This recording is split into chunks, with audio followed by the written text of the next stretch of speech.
नमस्कार दोस्तों, आज की किताब है डीप वर्क। डीप वर्क में हम देखेंगे कि किस तरह से हम अपने ध्यान को पूरी तरह से अपने काम पर लगा सकते हैं। ये किताब हमें बताती है कि कैसे हम एक साथ दो काम नहीं कर सकते। साथ ही इस किताब की मदद से हम ये जानेंगे कि कैसे हम अपने समय का और अपने फोकस का इस्तेमाल अच्छे से कर सकते हैं। ये किताब उनके लिए है जो बहुत ज़्यादा इंटरनेट इस्तेमाल करते हैं, जो सोचते हैं कि वे एक साथ दो काम कर सकते हैं, जो फोकस करने के तरीके जानना चाहते हैं। बहुत से लोग अपना काम करते रहेंगे और साथ में फेसबुक भी इस्तेमाल करते रहेंगे। उन्हें लगता है कि इस तरह से वे दो काम एक साथ कर रहे हैं और अपना बहुत समय बचा रहे हैं। लेकिन यूनिवर्सिटी ऑफ मिनेसोटा की प्रोफेसर सोफी लेराय की स्टडी में कुछ और ही सामने आया। सोफी ने दो ग्रुप बनाए। पहले ग्रुप से उन्होंने कहा कि वे कुछ पहेलियां सुलझाएं और बीच बीच में जाकर कुछ रिज्यूम देखें और उसके हिसाब से लोगों को नौकरी देने या ना देने का फैसला करें। दूसरे शब्दों में, उन्होंने पहले ग्रुप को दो काम एक साथ करने के लिए दिया, जबकि दूसरे ग्रुप से कहा गया कि वे सिर्फ पहेलियां सुलझाएं।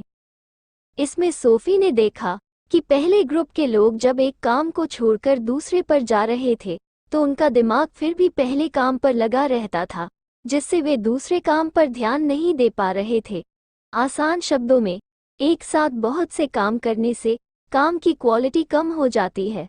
आपका दिमाग एक साथ दो काम पर फोकस नहीं कर पाता, और अगर आप ये जबरदस्ती करने की कोशिश करेंगे तो आपका दिमाग उलझ जाएगा। इसके बाद बहुत से लोग काम करते वक्त अपने कंप्यूटर में सोशल मीडिया के टैब खुले रखते हैं। जब भी कोई नोटिफिकेशन आता है तो वे जाकर उसे देखते हैं। ये भी आपके काम की क्वालिटी पर असर डालता है। 2012 की स्टडी में मैकिन्से कंसल्टिंग फर्म ने देखा कि एक औसत कर्मचारी अपने काम का 60% हिस्सा ऑनलाइन बात करने में बिता देता है। वो सिर्फ 30% हिस्से में ईमेल का जवाब देता है।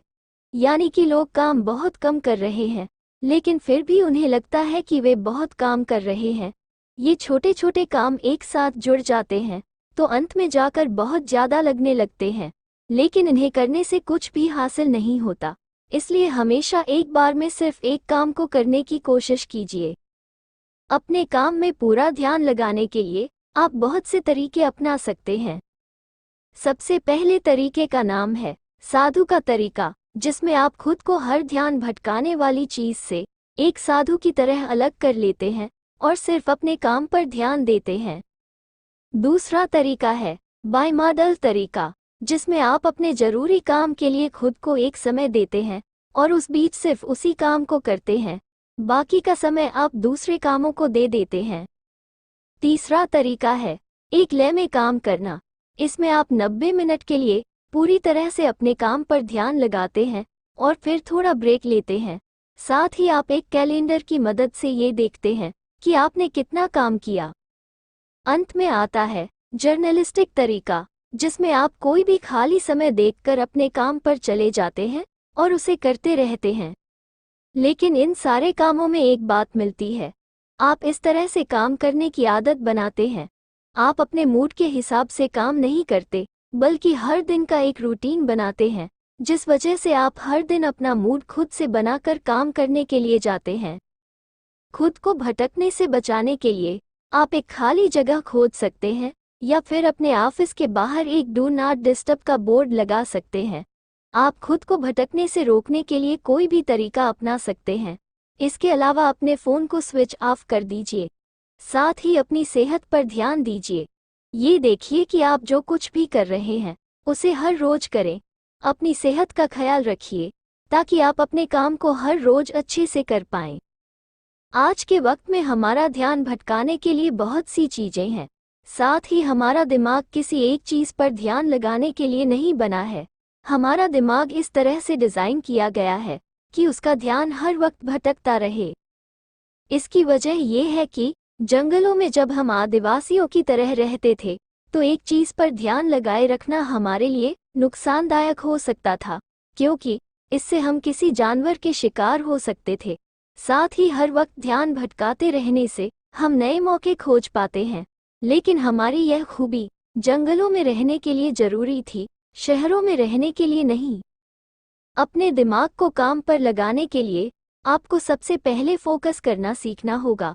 नहाते वक्त, कपड़े पहनते वक्त या टहलते वक्त ये सोचिए कि आप किस तरह से अपना दिन बिता रहे हैं, या वो कौन सी चीजें हैं जो आपका समय खा रही हैं। इसके बाद जब आपको समस्या मिल जाए तो आप उसके अलग अलग समाधान खोजिए। जब आपको ये भी पता लग जाए कि आपको क्या काम करना है, तो खुद से यह पूछिए कि किस तरह से आप उस काम को करके अपनी मंजिल तक पहुंच सकते हैं। इसके साथ ही सोशल मीडिया को लेकर अपनी आदतों पर भी ध्यान दीजिए। ये देखिए कि आप सोशल मीडिया का इस्तेमाल क्यों कर रहे हैं। अगर आप लोगों से जुड़े रहने के लिए ये सब कर रहे हैं या कुछ काम की वजह से उसे इस्तेमाल कर रहे हैं, तो क्या आप असल में वो काम कर रहे हैं? या फिर आप चाहें तो 1 महीने के लिए सोशल मीडिया बंद करके भी देख सकते हैं। इसके बाद आप खुद से यह सवाल पूछिए, सोशल मीडिया का इस्तेमाल ना करने से आपकी जिंदगी बेहतर बनी या नहीं? क्या किसी को आपके सोशल मीडिया इस्तेमाल ना करने से कुछ फर्क पड़ा? क्या कोई ऐसा काम था जो उसे इस्तेमाल ना करने की वजह से पूरा नहीं हुआ? इस सवालों के आपको जो भी जवाब मिले उसके हिसाब से यह फैसला कीजिए कि आपको सोशल मीडिया इस्तेमाल करना चाहिए या नहीं। जब हम दिन भर के काम से खाली होकर घर पर पहुंचते हैं तो हम इतने थके होते हैं कि हमारा कुछ भी काम करने का मन नहीं करता, लेकिन फिर भी हम टीवी देखने के लिए या इंटरनेट इस्तेमाल करने के लिए समय निकाल लेते हैं और वो सारे काम करने का हमारा मन करता है। ये सारे काम करने के बाद हम और भी थक जाते हैं और फिर हमें रात को अच्छे से नींद भी नहीं आती। इस तरह के हालात से खुद को बचाने के लिए आप प्लानिंग कीजिए कि किस तरह से आप अपने खाली समय का इस्तेमाल करेंगे। अपने जरूरी कामों को और दूसरे कामों को अलग अलग समय दे दीजिए। अगर आप 1 घंटे के लिए अपना जरूरी काम करते हैं तो 1 घंटे के लिए दूसरे काम कर सकते हैं। अब ये जरूरी नहीं है कि आप हर रोज एक सख्त टाइम टेबल के हिसाब से चलिए। यहाँ पर हमारा मकसद ये तय करना कि आप किस तरह से अपने खाली समय का इस्तेमाल कर सकते हैं। इसके लिए आपको ये भी प्लान करना होगा कि आप अपनी शाम को हर रोज क्या करेंगे या फिर छुट्टियों के दिनों में क्या काम करेंगे। खुद को एक काम पूरा करने के लिए एक समय दे दीजिए और उस समय के अंदर उस काम को पूरा करने की कोशिश कीजिए।